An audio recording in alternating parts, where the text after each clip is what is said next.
সকালের পরিবেশটা কি সুন্দর লাগছে দেখো, মেঘলা ওয়েদার, তার সাথে কি সুন্দর পরিবেশ।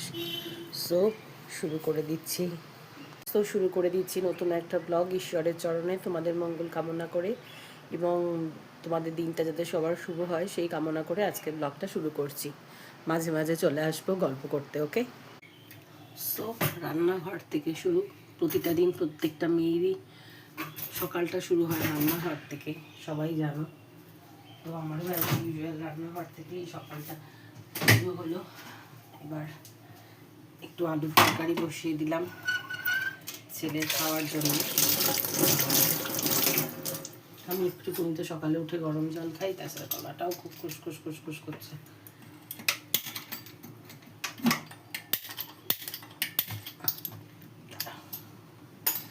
চলে আসছি আবার। মেয়েদের প্রতিদিন একরকম চিন্তা, বলো কি ব্রেকফাস্টে কি হবে, রান্না করব কি মেনে, সব চিন্তা নিয়ে আমাদের সকালটা শুরু হয়। একটু গরম জল খেয়ে নিই। আরে হট করে সেদিনকার সর্দি লেগেছে, দেখো না, একটা বার্থডে পার্টি ছিল, ওখানে গেছি আসার পর। তাছাড়া বর্ষাকালে এই সময়টা তো সর্দি জ্বর কমন। দাঁড়াও আসছি, রুটিটা বার করে নিয়ে আসি।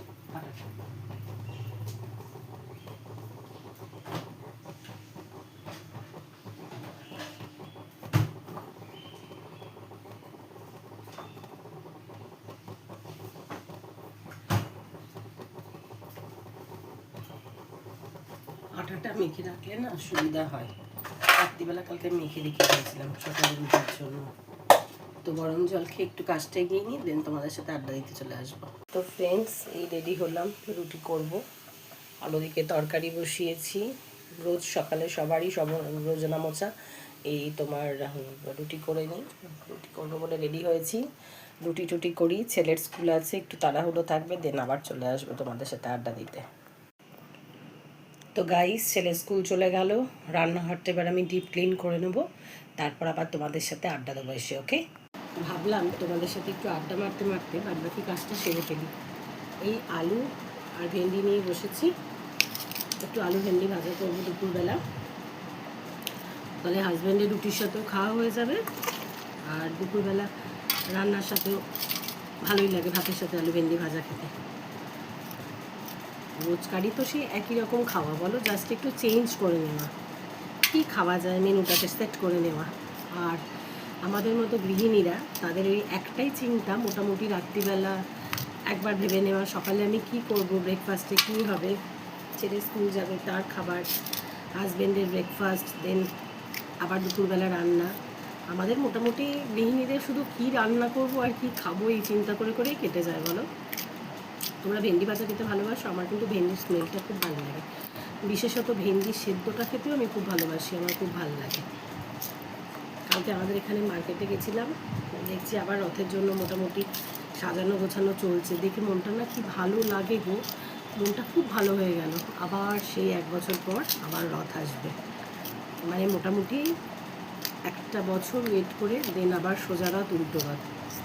কালকে ইচ্ছে আছে ছেলেটাকে স্কুলে পাঠাবো না, ও আবার একটু মেলা ঠেলা দেখতে খুব ভালোবাসে। আমি আর আমার মা মেলা প্রিয় মানুষ, খুব ভালোবাসি। কোথাও মেলার খোঁজ হলেই আমি মা, আর আজকাল তো আমাদের নতুন শারকি হয়েছে, আমাদের ছেলে, সেও চলে যায়। তো হাজবেন্ডের ওর প্রফেশনের জন্য ওর তো সময় হয় না, তো আমরাই ঘুরে বেড়াই, খুব ভালো লাগে ঘুরতে, খুব ভালো লাগে, মনটাও ভালো হয়ে যায়। মেলায় কত রকম জিনিসের পসরা নিয়ে বসে, বলো দেখিনি। তোমাদের ওখানে মেলা হয় গো? জানিও, আমাকে কমেন্টস করে জানিও মেলা হয় কি না। তো চলো আলুটার সাথে ভেন্ডিটা কেটে নিই, তারপর আবার তোমাদের সাথে এসে আড্ডা মেরে যাবো। ওকে, টিল দেন, টাটা। এই চলছে আমার আলু ভেন্ডি ভাজা, আর এই হলো আমার রান্নাঘর, পুরো ডিপ ক্লিন করে নিয়েছি। এবার একটু চা বসাবো, ভাতটা ধুয়ে রেখে দেবো, চালটা ধুয়ে রেখে দেবো, সরি ভাত না।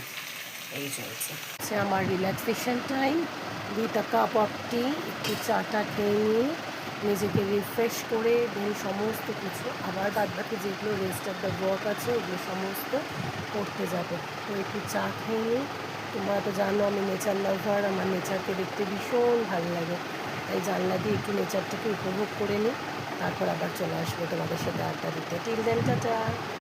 চলো ফ্রেন্ডস, সন্ধ্যাবেলা টি টাইম হয়ে গেছে, তাহলে একটু চা খেয়ে নিই, আর আজকের মতো ব্লগটা রান্নাঘর থেকেই শুরু করেছি, রান্নাঘর থেকেই শেষ করলাম।